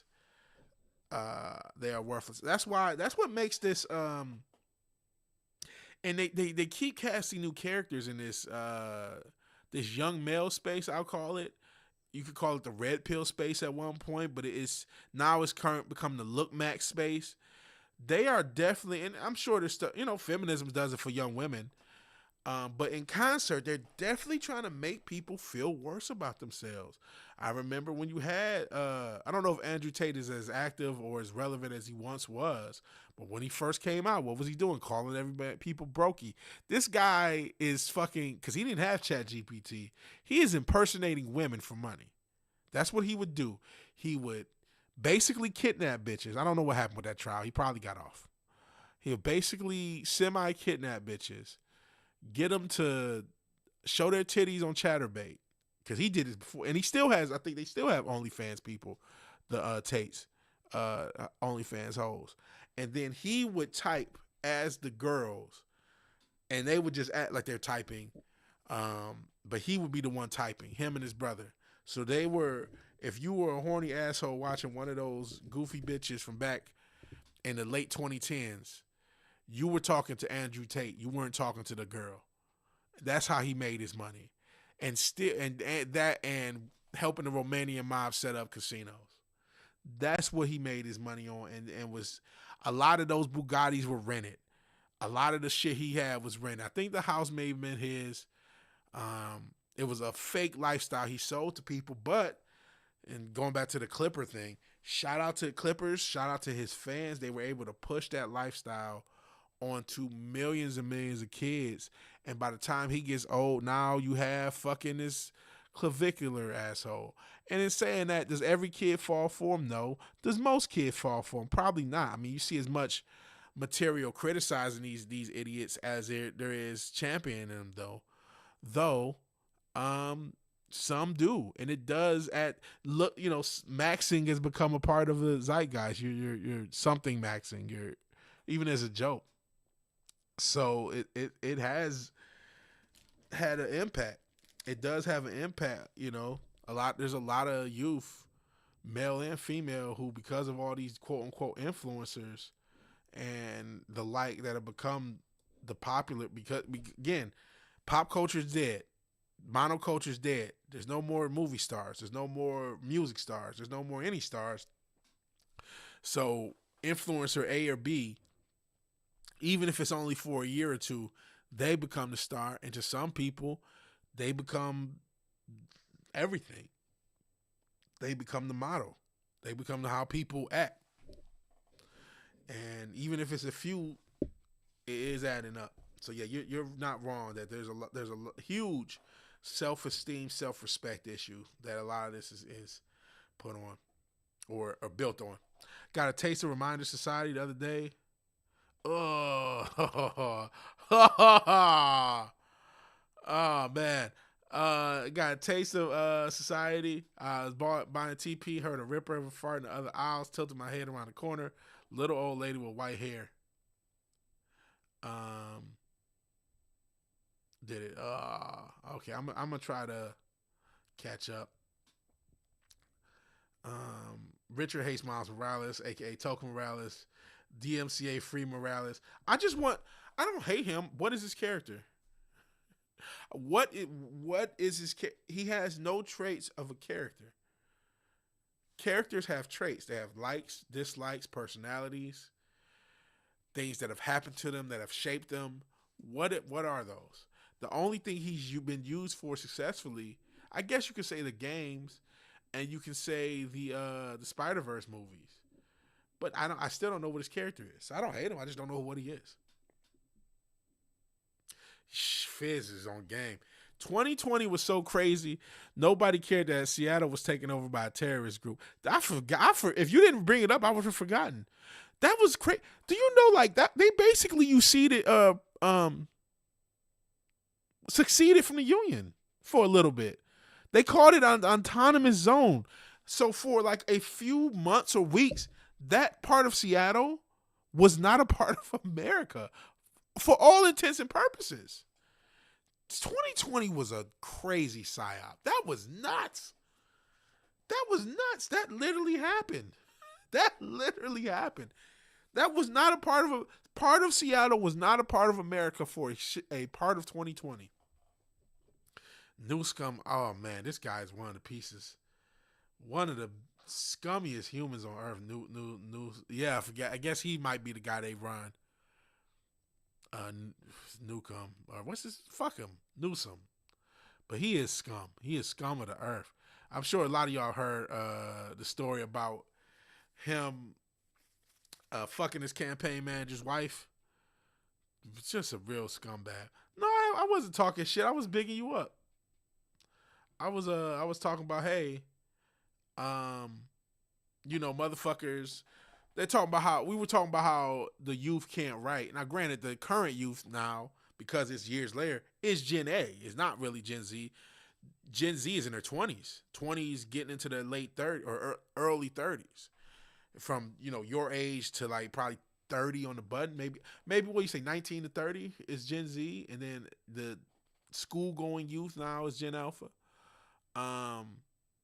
But in any event, we're just talking about the youth in general, all the youth, struggling to write a 5-page essay. And I'm like, well, shit, Richard can write fucking 8 novels worth of material, you know what I mean, in a fucking week. You know what I'm saying? So, no, I was bigging you up. Pause. Tommy just subscribed. Everybody watch the Batman. You're not wrong. Fuck. Shit. Talking about James Gunn's tweets. Oh, Jesus Christ, that's another thing. You look up James Gunn's tweets if you want to look at some perverted, crazy shit.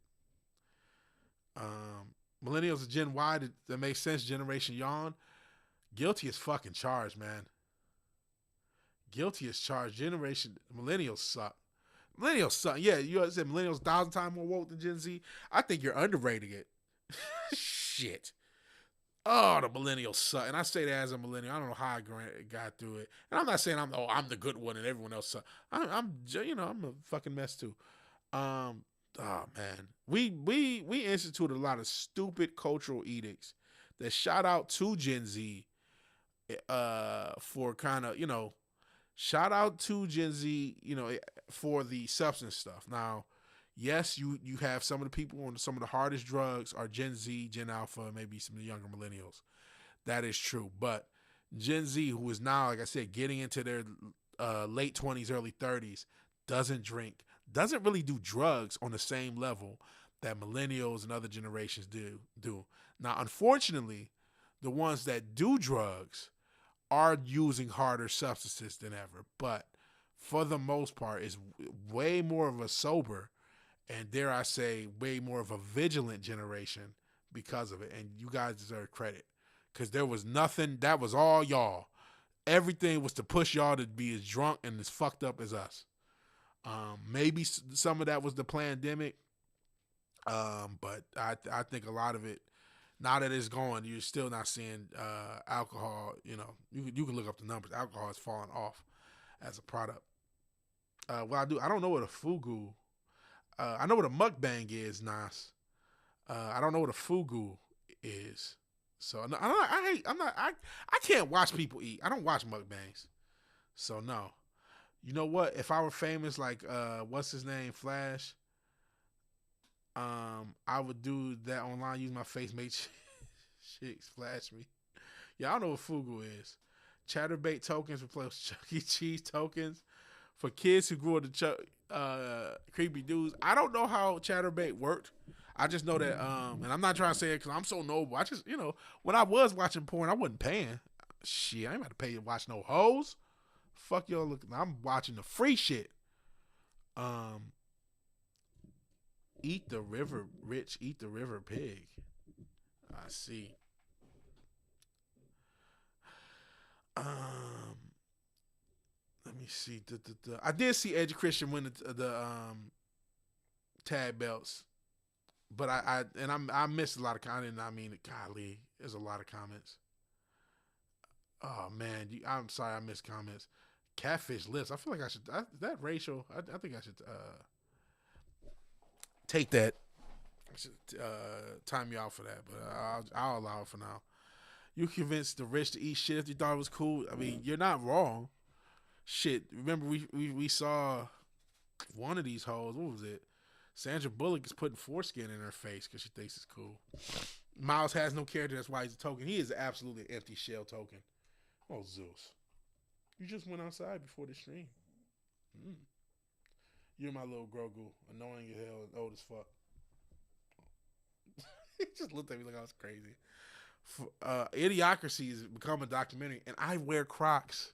They put Crocs in Idiocracy because they thought it was so stupid nobody would wear it. Watch out, Zeus. You're going to knock something over. See? They thought it was so stupid nobody could wear it, and it ended up actually being the shoe of the future. Even though I think, shit, they charge. Remember, some of y'all were here. We were going on the Crocs website. There are pairs of Crocs that cost like hundreds of dollars. These are shoes that can't cost more than 20 cents to make. Unfucking real. I don't know what makes Miles interesting. I saw this shirt. Shout out to the guy. There was a shirt that I'm black, y'all. I'm blackity black, and that's black, y'all. I thought about getting that shirt. Almost did at the con yesterday. Shout out to. I have a criticism of Comics Palooza. I'll get to if I can. I'm 100% certain that 1,000 people in LA drank piss. Waterworld was a documentary. Sped in the spaz zone until they went after the mayor. They were fine owning that Lance dump shit. Yeah, they let it go for a while. Miles is black, so you have to like him. I swear to God, that is it. That is it. And then Nas, we are the youth of a nation. We are the youth of a nation. Yeah, you are a pretty prolific writer. You are. I'll give you your credit. I'm not just ignoring you. I'm behind, Nas. You're probably already gone. And Forbidden Ruin is drunk and high at the same time, drinking champagne in the airplane. Shout out to 2 Chainz. And yeah, I saw Edge and Christian win the tag belts. I was going to watch the pay-per-view, but I fell asleep and didn't get a chance. I also saw, man, I like MJF. I do like MJF. He can be overrated, but I do like him, especially when he's a heel. But he won the belt again, and it's like, well, what did you gave it to Darby, and you basically used him. His title reign he did get a bunch of defenses, but he didn't really defend it against anybody of consequence. No disrespect to all the people he had really good matches with. I don't know. I think you could have got more from his title run. But whatever. Yeah, Edge and Christian just won the tag team belts in AEW. Yeah, the Hardy Boys are in TNA right now. And I am sure we will get at least one more Edge and Christian versus Hardys match before, knock on wood, because we never got Sting Undertaker because of you can blame Seth Rollins, who was my kind of one of my guys. You know, I gotta give blame where it is. You know, that buckle bomb took a lot of lives. that fucking as much as I'm a Seth Rollins guy, but goddamn, that mid 2000s, that buckle bomb caused a lot of strife. It fucked up the Sting shit. Sting was supposed to have a couple year run in WWE, and it fucked up Finn Balor. You know, what if Seth Rollins didn't do the buckle bomb? Is its own. I know me and you, Richard, we'll talk about like what if situations. Those two buckle bombs caused a lot of change in the history of wrestling. We'll never know what life might be. Yeah, the Attitude Era will never die. Yeah, I hate mukbangs too. I can't deal with people chewing. I'm sorry. I can't deal with it. I can't deal with it at all. Bro, R-Truth is like 65. You know what? I went to Comics Palooza. Again, I'll talk a little bit more about it in a second after I can get to your guys' comments. And oh man, if I miss a comment from you guys, I am sorry. You guys are saying dope stuff. I'm not trying to miss anything. Yeah, he was K-Quick. Current generation can't replace them. I've talked about how a lot of these current wrestlers, we were criticizing the wrestlers in the 10s, and they've gotten even worse. I would kill, you know. I don't want to. I'm not gonna say the dude's name. I call him. He's basically Kevin Owens' British cosplayer with none of the talent at all. He's in NXT, and some of the guys are just. There's some people with some talent, but maybe not main event talent. Shout out to the what was it, Texas All Pro, Texas All Star Wrestling. They did a few matches at Comics Palooza. That was pretty fun. Somebody proposed to their girlfriend. The one dude did a 630. They were doing some shit. There was a 630. There was a hop up.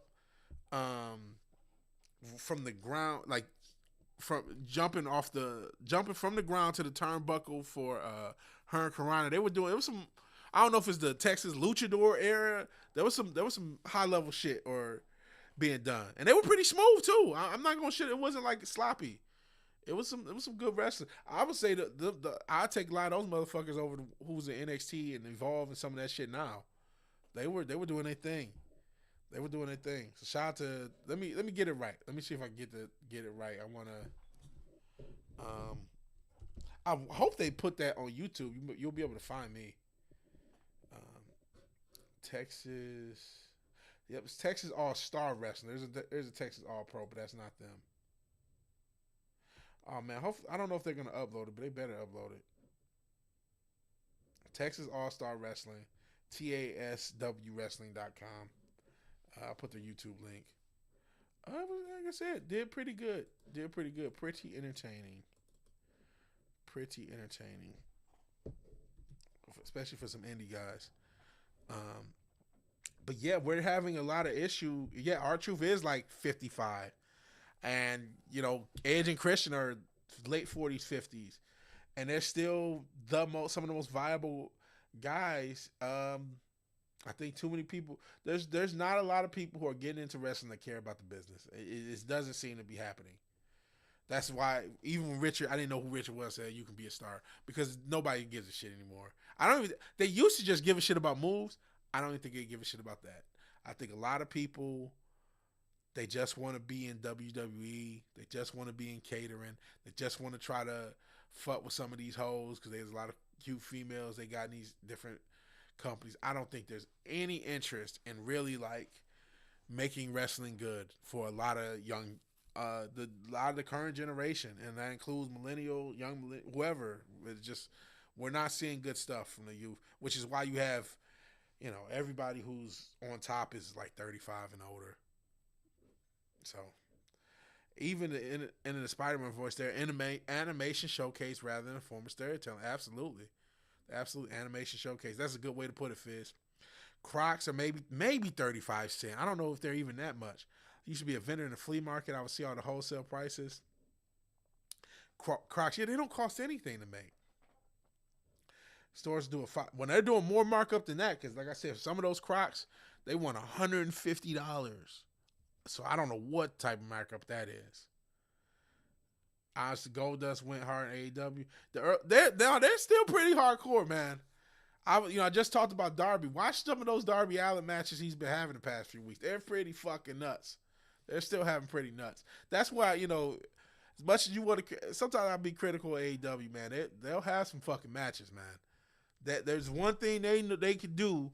You can argue about everything else. You can argue about selling. You may not see the best sold match, but you're going to see some shit in AEW. You're going to see some fucking crazy shit.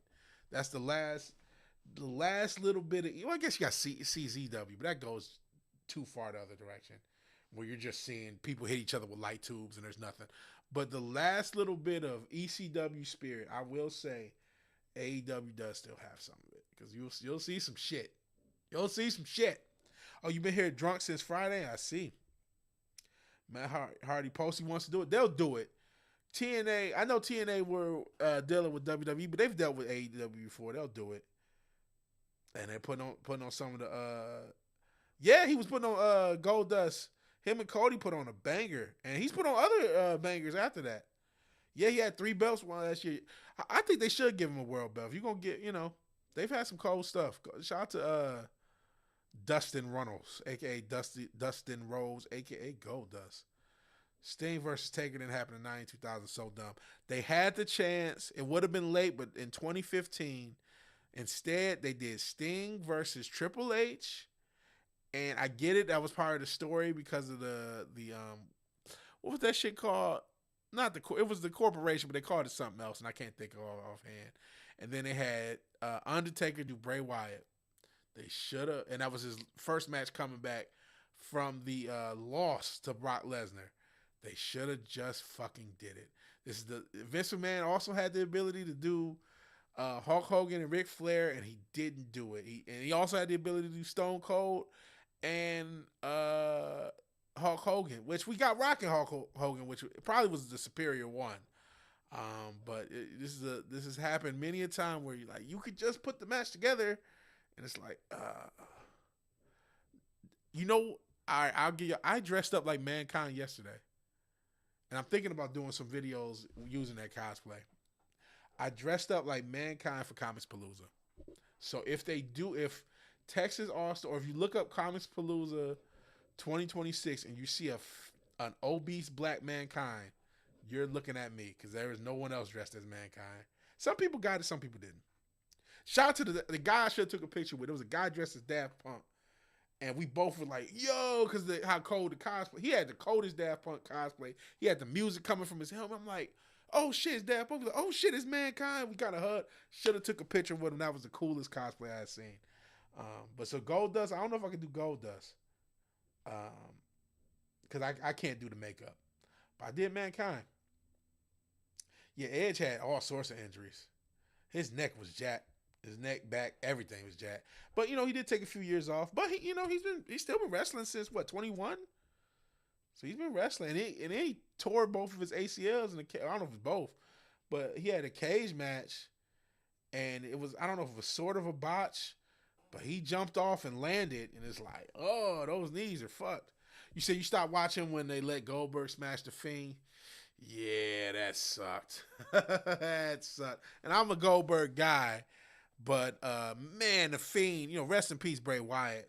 He had so much momentum, and I don't know who he pissed off. I don't know who Bray Wyatt pissed off his whole career. Every time he got momentum, they squashed it. When he had momentum, when he was the Eater of Worlds, Dan Spivey character, and he had and shit, shout out to, rest in peace to Brody. You had Rowan and Harper. When he had both of them, he lost to John Cena. Okay. He builds up his momentum again. Randy Orton burns up his house. He comes back as the Fiend. He builds up a ton of momentum. First off, you had the stupid Hell in a Cell. Then you finally give him the belt. Then you had Goldberg squash him. It's like every fucking time this fucker builds up momentum, you fuck it up. I don't know. Did he not take it in the butt? Like, what the fuck did Bray Wyatt do? Sometimes you look at that. I say the same about Finn Balor now. What did he do to where he can never be put in the main event again? What did he do? I don't know. But shit, I can't blame people in the butt unless Nick Khan get down the same way Vince McMahon allegedly used to, because Vince ain't there. Vince is smashing, smashing up cars, smashing up hoes. Um, yeah, the story about him wrestling again was actually pretty cool. You check that out. Edge, he fell off a bike and he's like, "Oh, if I can fall off a bike, Oh, the Brood. The Brood is a great example about how much effort was put into wrestling. Because the Brood, Edge and Christian ended up becoming megastars, right? But they put so much effort into the Brood just to be the Brood. They had a whole different interest where they came from the floor, had fire, had all this different music, all this vampire stuff, all this shit, just to be a mid-card tag team group. That wasn't to be the champions. That wasn't to be the best. They wanted Edge and Christian to do well, but they and Grant Guerrero was kind of there to be a veteran and kind of help train them and help them learn. But they put in resources just for them to be cool for what they were. Just thinking, okay, you might only be mid-card tag team guys forever. We're still cool having you do all this shit for interest. They don't have that. Shit, I talk about the wrestlers don't care. Shit. Best believe the staff don't give a fuck. You talking about the stage staff and all the people who put in the effort. Everybody there just for a check. Everybody. And I listen, I get it. We gotta pay our bills, but goddamn, bro, goddamn. Sean Strickland completely. But I've been out of the fight game. I saw Usyk won, but a lot of people think he should have lost just the other day. Strickland completely obliterated his knee, beat Israel Adesanya and Shemaev. Strickland got in a bad motorcycle accident. Destroyed his knee and went on to beat legends. He shouldn't be fighting after that type of accident. Yes, I did get the wrestling cream bars in the hood as a kid. I did. I'm not going to lie. I swear, Nas. Bray and Finn refused to fuck Pat Patterson. Maybe. Lost. Rico got robbed. Man, I knew Usyk, God bless him. He wasted. I ain't gonna say wasted, because that's part of what made him great. But a lot of his prime, I don't know if we ever really saw Usyk's prime, believe it or not, because you got to think, he didn't really even get boxing as a professional until his late 20s, and as a heavyweight until his 30s, to his mid-late 30s. And most of that time was spent in the amateurs. And I get that that's what they do in some places. They do that in Eastern Europe. They do that in Cuba. A lot of the Cuban fighters, they'll fight, start their pro career in their 30s and lie and say it's their 20s. Looking at you, what was the guy name? Oh, man, he was a pretty good fighter back in the day. I say back in the day, 10 years ago. But, yeah, now you're almost 40, and all those punches have caught up to you, and you don't have the same, especially Usyk style. It's like, hey, man, once yours, and I saw him declining even in fights that he was winning. Straight right hands down the pipe. Yeah, that's the thing about a southpaw. The right hand is basically right there. And if you get, he won at least 8 rounds. Wow. Once you're not able to do all the angle shit that you were once able to do, or not to the same extent that you were once able to do, to kind of help nullify those right hands, now all of a sudden that right hand is just right there, and you're just getting hit by it, and you don't have the speed and the twitch muscles to move, or to get yourself in a position where that right hand's not there. You're just getting tagged. And I didn't see the fight, but that's how that goes when you lose, when you're not as fast as you once were, and you're not as and I saw that the last Dubois fight. I'm like, man, he's still way better than everybody else, but he is not what he once was. And eventually somebody caught up to him. So he had that kickboxer high guard, and Usyk had no clue to the end of the 11 and dropped him with an uppercut. I hate whenever I like Usyk a ton. The powers that be clearly don't want Usyk losing. Yeah, that's the controversy. The ref immediately called the fight. That's not good. That's not good. Hopefully they run it back. Usyk seems like the type of guy. They talked about running it back, and I got to watch the fight myself. I've heard that,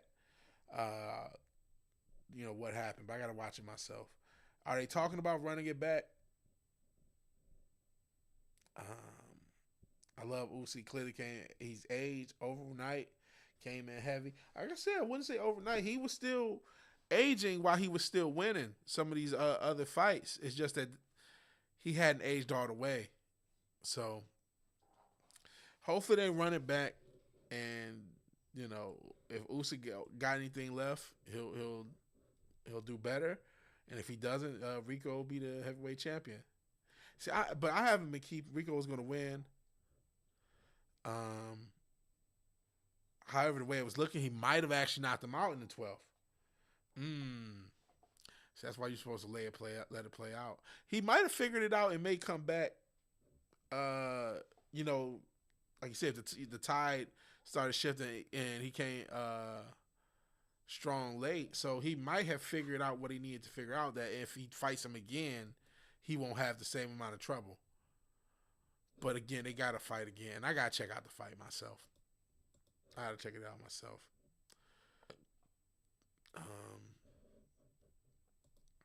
Yeah. That sucks. That sucks. I hate when boxing's corrupt. And a rematch, Usyk finishes him. Yeah, he might have like, okay, I'm not gonna do this again. And then, you know what? I know. Wasn't there some talk about Usyk and Wilder came in a little heavy and underestimated him? And he said that he doesn't even want to be that heavy. That he'd rather be lighter anyway. So that probably wasn't a good thing. I think there was some talk about, which I don't really want to see Wilder. Wilder, I know he won his last fight. Wow, it was only his second pro boxing match? That's crazy. That's crazy. Hopefully he gets a rematch. That's some Rocky type shit. That's some Rocky Apollo Creed type shit. That's crazy. Even though he clearly is on steroids. Well, shit, if we're going to open up that can of worms, we got to be ready for everything that comes out, because he's not the only guy. Not trying to cape for him. Again, not seeing the fight, haven't seen it. But he's definitely not the only guy who's using substances. Shit, I just saw another bodybuilder die. Like, golly, motherfuckers got to slow down with that shit. And hell, going back to Comics Palooza, which now that I got caught up, I may talk a little bit more about. They had the TRT clinic at one of the booths there. It was so sane watching it live. It was the equivalent of you watching me dunk on LeBron. That's crazy, man. Yeah, it probably would have been a different watch live. I didn't know what was happening. I thought, Lord knows I covered, especially on the sports channel, which I do want to resurrect. I covered a lot of boxing, a lot of MMA, and I fell out of it. I couldn't tell you the moment that I fell out of it. I don't know if it was the negotiation for the Canelo Crawford fight.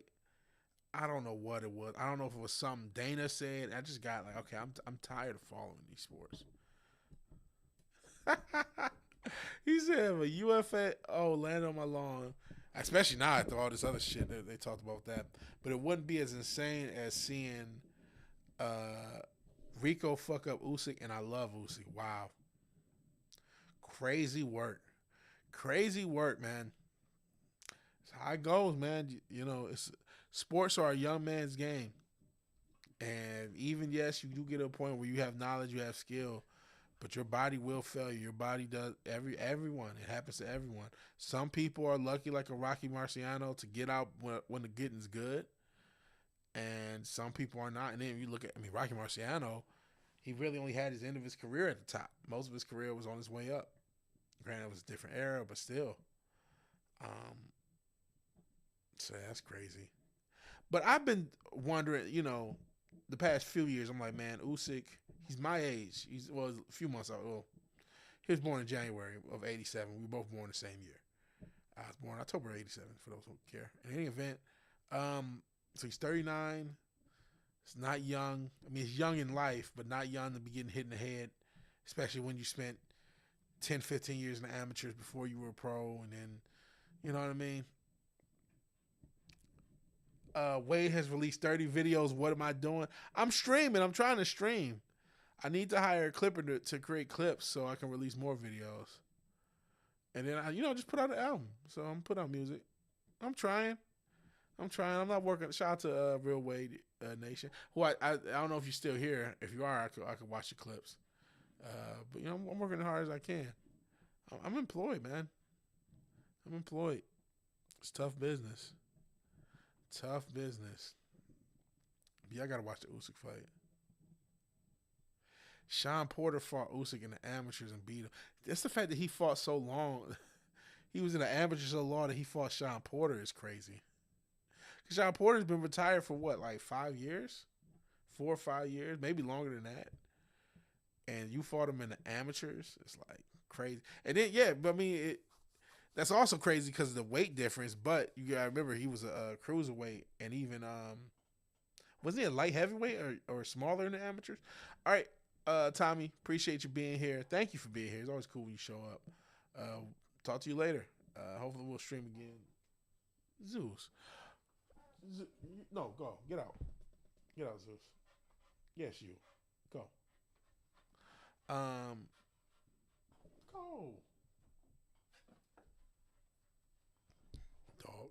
I'll probably get out here in a little bit. He was a middleweight when he was younger. Oh man. So he usually Okay, are we connected? We might have some technical issues. We might be having technical issues. Okay, I think we're back. Sorry about that. I don't know what's going on.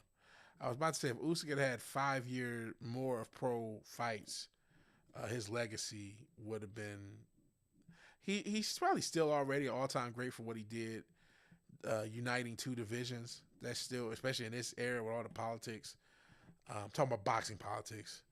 That's an incredible feat. But, I mean, he really would have had a pretty tight resume as one of the greatest of all time if he would have just started a little earlier. He didn't have to spend. But you know what? It is what it is. Things work out how they work out. So as far as Comics Palooza, I want to go to more cons. I want to do more cosplay. And I may even, yeah, he did. He did make a habit of going to their hometowns or home country or close to the hometown of the fighter and beating them there. Beating, obviously, AJ in London, etc. He is a living legend, win or lose. That's true. But I mean, he could have really had like an unbelievable legacy. He still has a pretty good legacy. I'm not trying to shit on Usyk's legacy by just talking about what could have been, right? I just, I guess part of it, I wish I would have saw more of it. I wish there was more of it to see. And you can still find a lot of those fights, some of those amateur fights. But I wish there was more of it to see. I wish he had even a longer time as a cruiserweight and longer time as a heavyweight, especially in that period where you had a lot of fuckery. Let's just state what it is. From all three of the supposed top three between AJ, Wilder, and Fury in the late 10s. And it would have been nice for Usyk to have already been fucking with those guys then. Pause. It would have been nice to see him in the mix of that era, where he came a little bit later, and But then again, they probably would have ducked him anyway. All three of them would have ducked. I want to box with you. Soccer boppers. I never heard that phrase. And then play Tony Hawk Pro. I shot to Tony Hawk Pro Skate. I've played that on stream. And hell, I just saw they had some celebrity boxing or celebrity fight, or I guess it's MMA. I don't think it was boxing, but they had some celebrity thing, like Lance Stevenson and Michael Beasley. All right, I'll hold on. I'm not about to end quiet, but I do want to talk about Comics Palooza, cosplay, and my issues with. This is my second time going to Comics Palooza. I'm not going to act like I went year after year. But it is really expensive. Really, really, really expensive to go. And it's getting too expensive. So much so, it was definitely less people than I saw a few years ago when I went. And a lot of the tables, you saw a lot more gimmickry. And it's like, hey, man, I get it. Everything's expensive. Everybody needs to pay their bills. Everyone's trying to make a buck. But for soccer boppers, still don't know what that is. And Fizz has his video. What is? I guess hold on. First off, Fizz. This is what I thought it was, the death battle. Cause they were actually at Comics Palooza, so that ties in. Yeah, this is Fizz video. Check it out. He's getting close to 100 views. If you too can help Fizz get over 100 views, so he can get that going. And what the hell does Nas have for us? Soccer boppers. Oh shit! Sock all day and bop all night. Soccer boppers. I forgot about these. More fun than a pillow fight. Blow 'em up. Put your hand inside. Get ready to have the time of your life. Soccer boppers. There were so many of them. Sock 'em once and bop 'em twice. Soccer boppers. Soccer boppers. Soccer boppers. More fun than a pillow fight by Big Time Toys. Man, the 90s were a crazy place. Yeah, you could fuck somebody up, especially a kid. Kids were beating the shit out of each other with a little damn near balloon on their hand. And that's going to stop. Yes, I do remember that show. I'm like, I didn't know what you were talking about till you sit that commercial. Holy shit. Yeah, who knows all the concussions? Who knows? You're just talking about how dumb the millennials are. Shit, who knows how much damage shit like that did? And between that and pro wrestling, how much CTE we gave each other is no wonder we're all fucked up. Shit. Soccer boppers. Holy shit. I haven't seen that in a while. But going back to the con thing, man, I do like cons. I like doing cosplay. Shout out to some of the ladies doing cosplay. Holy shit. There was some thick ladies doing cosplay. I mean, you know, there was some torches too, but there was some thick women. There was a thick ass Catwoman. There was a thick ass Poison Ivy. Didn't see Absolute Batman despite all the hype. I saw Keaton Batman. I saw other Batman. I didn't see Absolute. Kids these days are pussies. Well, I don't know. I think some of the kids are still. No, I see enough of these clips of kids still doing crazy shit. Kids are kids. No, I was not there to goon, even though there was, you know, came to goon. Let it win. Let's get loose. Oh, that anybody else? No, I did not come to goon. I'm not Don Tolliver. Shout out to Don. No, I just went just to vibe for the vibes. Still cool vibes. I don't want to act like it was some terrible experience. I had fun. Had fun. People recognized the Mankind cosplay. It was fun to do. Timu Drewski. No, I got it. So that's another reason I got to lose weight.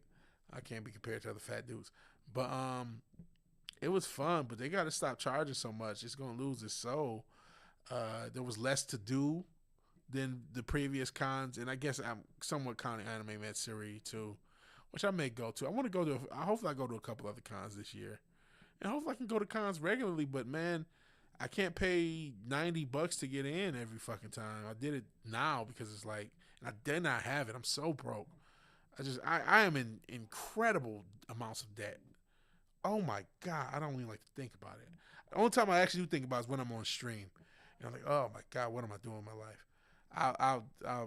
Geez, I don't know. But it was fun. I like doing it. You got to charge less. And you got to vet some of these tables and not just, there were so many mystery box tables. And it's like, listen, I get that you want us to spend money. And then, you know, that's another thing. Shout out to Chavo no selling me. I saw Chavo Guerrero and I saw Shane Douglas. And Melina, speaking of goonery, she was there. And if you remember Melina, she had a definitely goon-friendly entrance.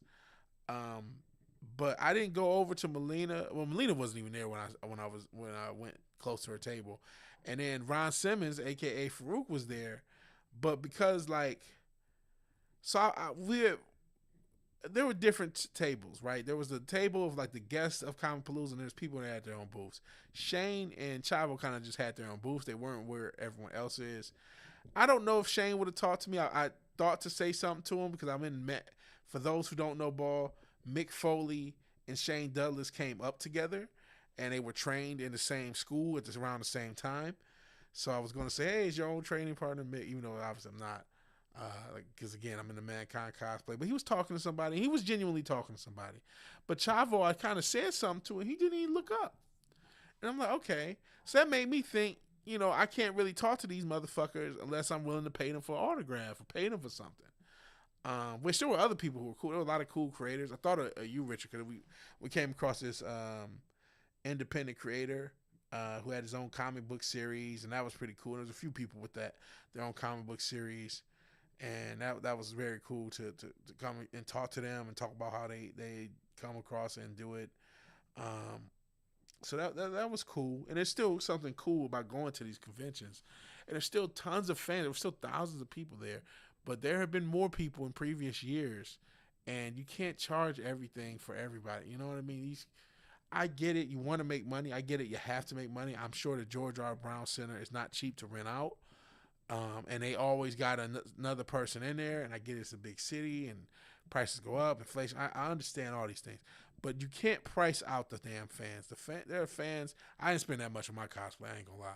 But there are people who are spending. There are people in all sorts of crazy $1,000 plus cosplays. So they spend all this on the cosplay, maybe travel, depending on where they're coming from. Just to go be a fan, go be a nerd for a day or two, or maybe the whole weekend. And you're just sitting there just taxing them. It's like, man, you'll make your fucking money, man. You'll make your money. You don't have to tax everybody. So that's my rant. I still like the cons. There's still some cons this year I want to go to that aren't as expensive. But I don't want cons to lose their soul. This is a kind of a place where people can let loose, be their inner fan, and have fun. And that fun needs to be preserved, and it needs to be economical. I get it's not going to be zero, but it doesn't have to be what it is either. So that's my rant about I still have fun. If you see any pics of me, or you see, which I doubt you'll see, unless you look. I didn't try to go to Instagram and look for Comic Palooza to see if I could find myself in the background or something. But I was dressed as Mick Foley. Your mother died a warrior's death. Sorry, I found one of those Raid shorts. Skimming through. I'm trying to skim through that. I did not play everything. I didn't play that. Sorry, Real Wade. And sorry to anybody else who came to the stream late. I've been ranting and raving. But I'm gonna call. That was Wade had a Mortal Kombat stream or clip that I forgot to play. So sorry about that. In any event, it's been real. It's been fun. It's been real fun.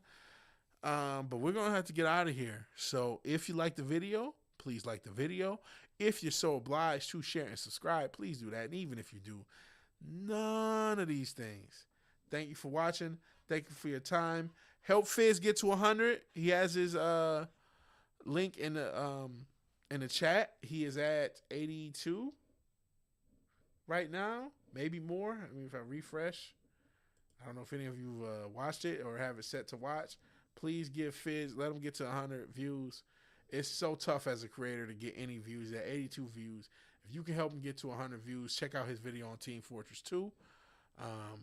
Please, I'd appreciate it. And in any event, what is it? I forgot where I was in my outro, but I'll just go through it again. If you like the video, please like the video. If you're so obliged to share and subscribe, please do. Zeus knows my outro better than I do because he's whining because he knows it's almost over. And even if you do none of these things, thank you for watching. Thank you for your time. Good night, slurs. Good night. God bless. Have a good night. Thank you for just your time. I appreciate it because you don't owe me nothing. And I'll talk to you guys later, hopefully tomorrow. If not, then Tuesday. Peace.